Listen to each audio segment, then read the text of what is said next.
Hi, me and my friend Adam are going to take a tour of the National Stadium. It's going to be great.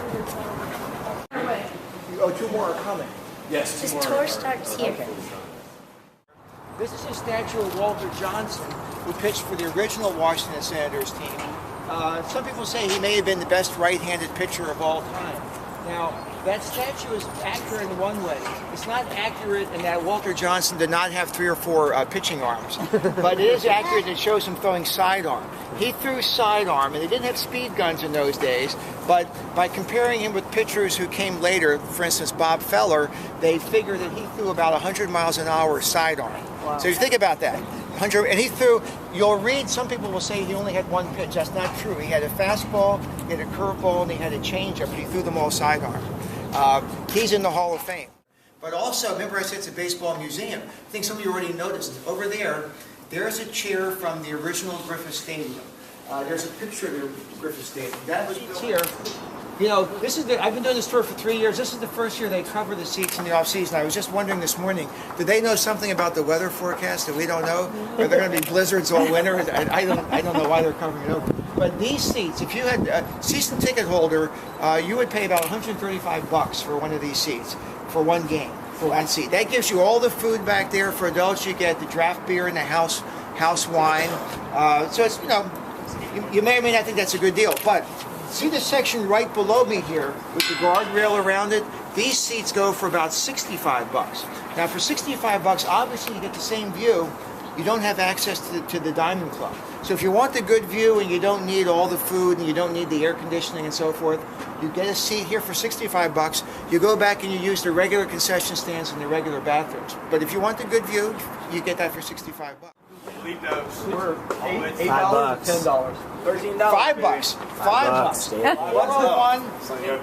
401, 402. $5. Now they're not reserved. They go on sale the day of the game. And I've sat there a couple times. First time I brought binoculars, didn't even really need them. There's only eight of these suites. That's one reason why they're so exclusive. There's limited seating, and also the view is fantastic. So we're going to come in and visit one of the Washington suites. We're going to walk around this one. You're right behind home plate. So if you want to go out, and it's real marble countertop. So you got the seats outside, you got the seats there, you got these plush leather seats here, you got a full kitchen, dining area here. Behind us, you can hire a suite attendant to prepare, well, you pay for the food, and the suite attendant will prepare the food for you, special food if you want. You got your 2 flat screen TVs, you got a closet there. Behind us there, of course you have your own private bathroom. You don't want to have to use the same bathroom that ordinary people do. Pretty cool. Right? Now, how many people do we have in our United States Department of Transportation? And actually they have a neat outdoor museum. You walk around that building, they have, since it's Kentucky grass, we have 3 different strains of Kentucky bluegrass. We have 10 inches of sand, we have 16 inches of chickpea gravel, and then we have a heavy-duty plastic liner. The idea is to collect the rainwater and the wash water. We don't want it to go straight into the Anacostia River because it's a polluted urban river. So we collect that rainwater and wash water, we send it to purifying tanks so that before it goes in the river, it's cleaner than when it first came into the ballpark. And when I say wash water, you know, after every game they hose down the seats, you know, the peanut shells, that's what the wash water is. But they don't want that stuff to go straight into the river. Official scores? Yeah. Wish so. We're going to go to the President's Club now. What we hear is the connection between presidents and politics and baseball. So you see the break? We're going to the clubhouse. Seriously, I think he wants the ball players to know, especially the rookies, to know who the umpires are. Davies' style, he's not confrontational. This is where the players change. He rarely argues. He rarely argues with the umpires. I think his philosophy. Cost this year, though. But there's at least 4 players who are working out pretty much Monday through Friday. Zimmerman, Worth, Lombardozzi, and Ramos is doing rehab. Yeah. And there's 4 lockers that are occupied. So wherever they are in the regular season, they move their lockers together. They all come in and work out together in the off season.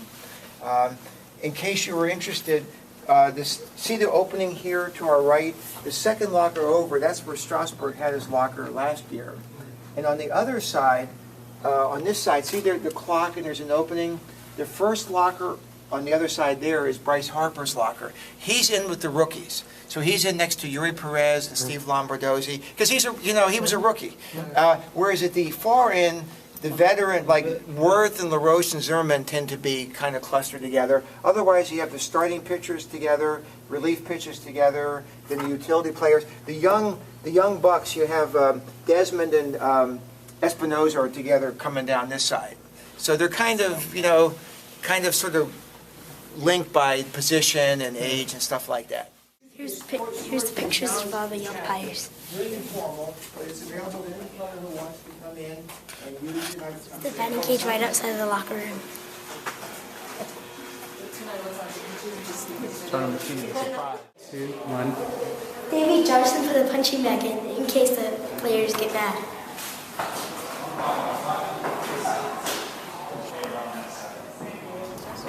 This is the Nationals dugout.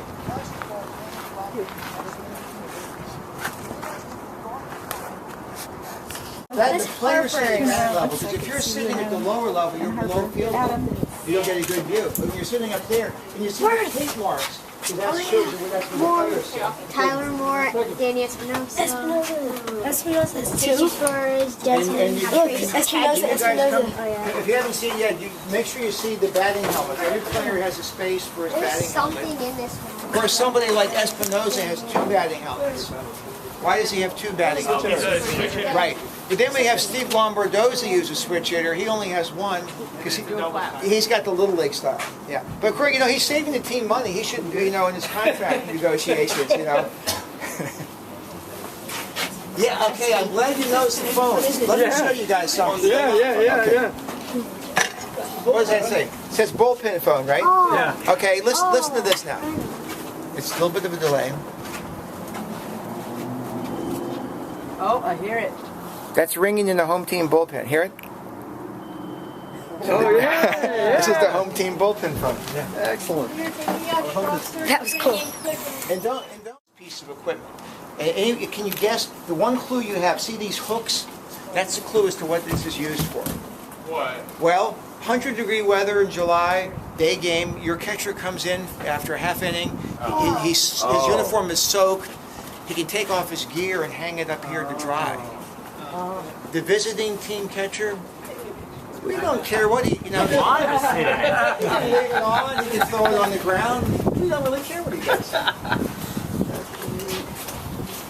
Now, have you wondered how much padding there is on these walls when an outfielder runs into a wall? Not a lot. Well, you don't have to wonder. You can test it for yourself.